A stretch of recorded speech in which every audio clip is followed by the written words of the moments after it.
తెలంగాణ ఉభయ సభలను ఉద్దేశించి గవర్నర్ తమిళిసై సౌందరరాజన్ ప్రసంగించారు. కలోజీ కవితతో తన ప్రసంగాన్ని ప్రారంభించిన గవర్నర్ కొత్త ప్రభుత్వానికి శుభాకాంక్షలు చెబుతూ కేసీఆర్ టార్గెట్గా విమర్శలు గుప్పించారు. తెలంగాణలో రాచరిక నిరంకుశ పాలన అంతమైందని, ప్రజాపాలన మొదలైందని అన్నారు. తెలంగాణ ప్రజలు సుస్పష్టమైన తీర్పు ఇచ్చారని, ప్రజలు ప్రభుత్వానికి మధ్య ఉన్న ఇనుప కంచెలు తొలగిపోయాయని విమర్శించారు గవర్నర్ తమిళిసై. గత పాలకులు అప్పులు చేసి తెలంగాణను ఆగం చేశారని బీఆర్ఎస్కు చురకలడ్డించారు. కాళేశ్వరం ప్రాజెక్టుతో అవినీతి అక్రమాలపై విచారణ చేపడతామని గవర్నర్ తమిళిసై చెప్పారు. కృష్ణా జిల్లాలో తెలంగాణ వాటా కోసం కృషి చేస్తామని తెలిపారు.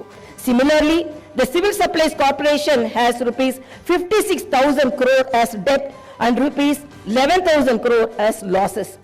Each and every department has incurred huge debts. Loans raised indiscriminately from every corporation have pushed the state into financial mess and crisis.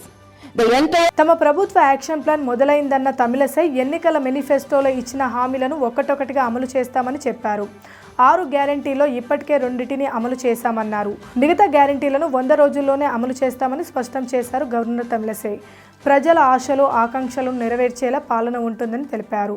6 నెలల్లో మెగా డిఎస్సి ఏడాదిలోగా 2 లక్షల ఉద్యోగాలను భర్తీ చేస్తామని గవర్నర్ చెప్పారు. ధరణి స్థానంలో భూమాత పోర్టల్ తీసుకొస్తామని, ఇది అత్యంత పారదర్శకంగా ఉంటుందని తెలిపారు.